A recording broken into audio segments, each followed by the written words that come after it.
This story isn't as scary as most of the ones on here, but it's the most unnerving thing that has ever happened to me. When I was about 17 or so, I had moved back home to the beach after staying out in Washington for a bit after earning my GED. Not long after I got back, I made some new friends, with one in particular, Chris. This story isn't about him, but how meeting him was probably the worst thing that could have happened. Now, we used to hang out all the time and smoke weed, drive around aimlessly, go out to bars, etc., just your everyday teenager stuff. We were, however, pretty into urban exploration, I guess you could say. We used to go into the woods all the time in random places just to explore. We live in a big city, so there isn't much adventure in the concrete jungle. Anyway, one night we're driving along this huge stretch of road one city over.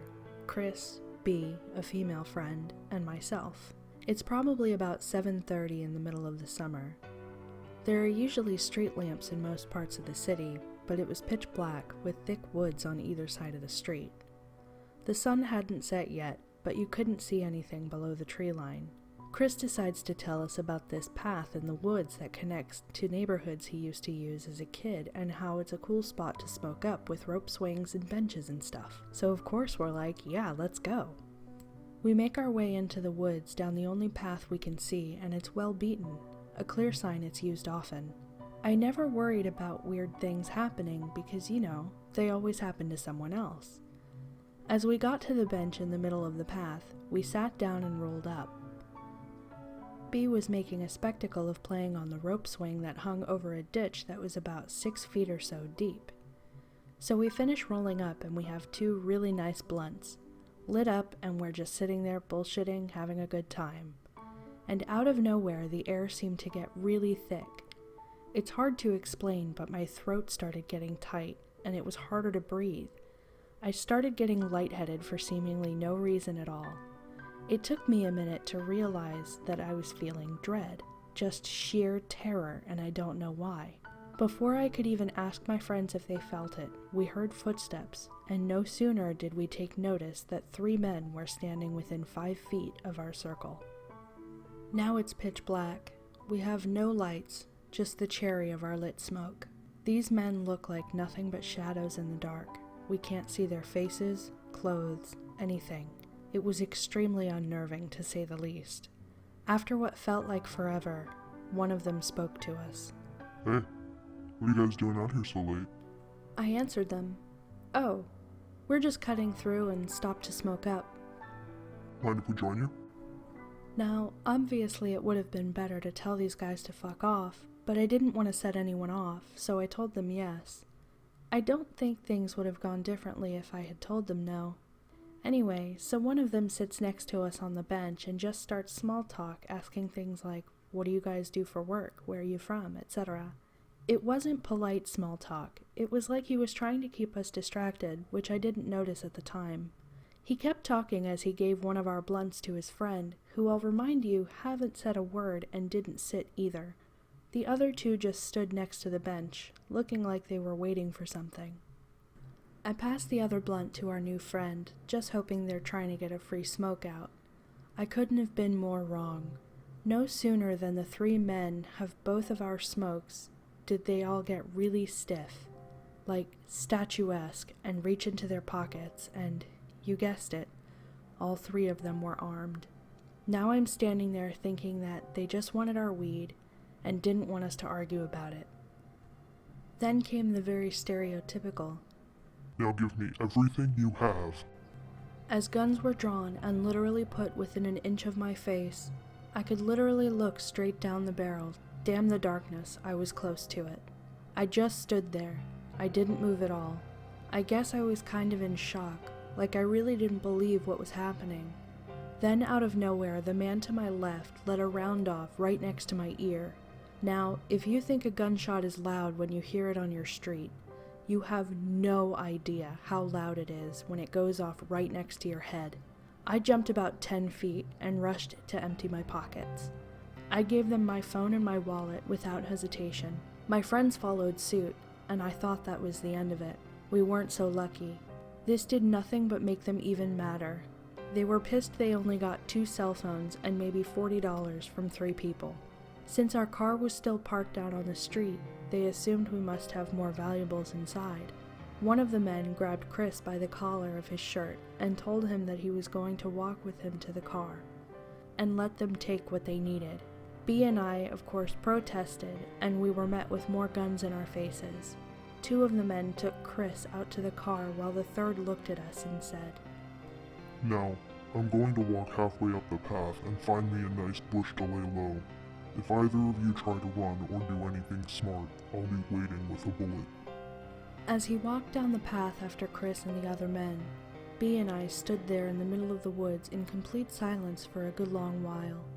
We talked about how good our chances were if we tried to make a run for it and ultimately decided against it. We weren't sure if the guy was bluffing or if he really was waiting in a bush to shoot us. It felt like we were there forever, and out of nowhere, 3 more gunshots ring out from the street. B lost it. She just started bawling right there in the woods, sobbing at the thought of Chris being murdered. I tried my best to console her and almost strangled her at the same time. When I leaned in to hug her, I could see the light from her phone in her back pocket that she refused to give up. We used it to call 911, but never put the phone to our ear. We just called and put it back in her pocket while talking about the situation. We were scared the guy in the path would see the light if we kept it out too long. We waited there in the woods for an eternity before we started seeing flashlights and hearing the barking of dogs. It was the police. I couldn't have been more relieved, and neither could B. She started sobbing all over again, and we walked out of the woods with the cops. They took B to the side, while they zip-tied me and put me in the back of a police cruiser. I started staring out the window, wondering why and where they took B, before I noticed Chris was sitting next to me. I started crying myself, out of relief that he was alive and wondering what happened when they got to the street. He told me that they brought him to the car and had him let them in. He said he let them take whatever they wanted, but still wasn't much in terms of sellable. He said they got pissed and hit him and then shot off a few more rounds before running into the woods on the opposite side of the street. I asked him if he told the cops that, and he said they wouldn't listen. It didn't take me long to find out why. They pulled me out of the car after talking to B, and I insisted they remove the zip ties if I wasn't being arrested. Why should I? Apparently the police thought B was in danger of us. Granted, I realize now they were only being diligent, but at the time I was not only offended, but pissed off. They thought that Chris and I were back there trying to rape B or something just as heinous. It was pretty shocking that they straight up accused us of sexually assaulting her in the woods and refused to listen about the men. That is, until B calmed down enough to tell them the same thing we did. Eventually they believed us, but it was too late since it had been almost an hour since the men took off into the woods. They told B that she could drive her car home, but because Chris and I were adults, they wouldn't allow her to give us a ride back. So I asked the cop if he would take us home, and he declined, and not politely either.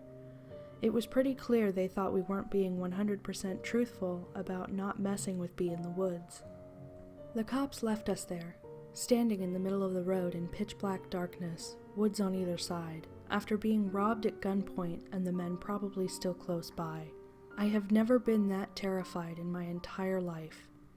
We started walking down the street. I think we must have walked for a good 5 miles, the entire time glancing over our shoulders, scanning the tree line. Every time we heard any sort of noise, we jumped and just stood still. Eventually, we came to a main road and could see a shopping center not far off. These were usually patrolled by security at night, so we thought it was our best bet. We get up to one of the main stores, a Dollar General, and scan the lot for any type of security, and there was nothing. Not one car in the entire lot. Now these were back in the days of payphones, and luckily there was one right outside. I got on my knees to scan the underside of a soda machine, and found just enough to make one call. We called Chris's brother, and thank God he was awake and agreed to come get us. I don't think I had ever been so relieved to get in a car in my life. He got us home safely, and all I could think about is if I would be deaf in my left ear forever, while trying to stop shaking. I lost my first cell phone I ever had, a new lost wallet, and almost my hearing, but I'm extremely glad I'm still alive despite everything. So, creepy men in the woods stalking teens and robbing them? Let's never meet again. Hi there, thanks so much for watching.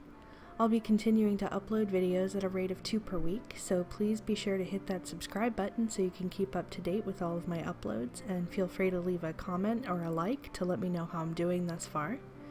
If you have a story that you'd like to have featured on this channel, please send it to readingrubyYT@gmail.com, along with your name as you would like it listed on this channel, and express written permission for me to publish it here. I'll list that email address down in the description below so you can copy and paste it. Thanks again so much for listening, and stay safe out there.